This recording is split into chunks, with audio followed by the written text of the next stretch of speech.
അതിനു മുമ്പ് ഈ ഓഫീസ് ഇവിടെ ഓപ്പൺ ചെയ്യാൻ നമുക്ക് എത്ര പേര് ഓഫീസ് സംവിധാനം ഒരുക്കി തന്നു?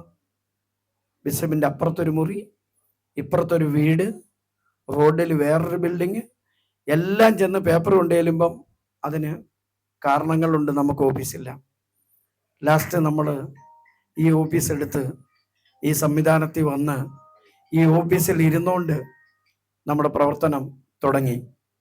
അന്ന് MD പറഞ്ഞൊരു കാര്യം, ഇന്നും ഞാൻ അതുകൊണ്ട് പറയുന്നത്, ഇന്നും ഈ ബിസിനസ്സിൻ്റെ പുറത്ത് ബിസിനസ്സൊക്കെ ചെയ്യാൻ കോടിക്കണക്കിന് രൂപയുടെ ഓഫർ വന്നാലും ഈ ബിസിനസ് വിട്ട് പോകുകയല്ലെന്ന് ശപഥം ചെയ്ത ആൾക്കാരൊക്കെയാണ് ഞങ്ങളൊക്കെ.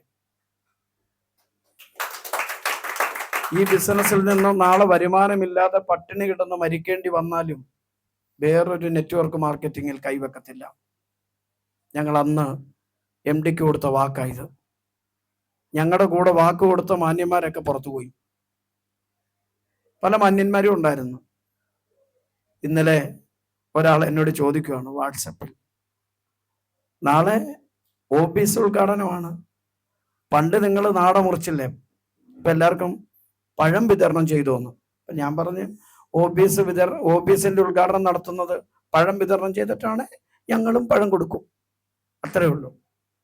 ഇന്ന് ഇവനൊക്കെ ഈ ഓഫീസിൻ്റെ വാതൊക്കെ വരുമ്പം ഇവൻ്റെയൊക്കെ മക്കള് നാളെ ഇവനെയൊക്കെ ഇടിച്ചു കൊല്ലും. ഇവിടുന്ന് പുറത്തു പോയ ഭാഗ്യവന്മാരുണ്ടല്ലോ ടോപ്പിൽ നിന്നത്, അവൻ്റെയൊക്കെ മക്കൾ ഇവിടെ വരും. ഇവിടെ വന്ന് ഇതൊക്കെ കാണുമ്പം അവനോട് ചോദിക്കും, നീ ഒരു തന്തയാണോ? നീ ഒരു തന്തയാണോ? എന്താണ് CSM?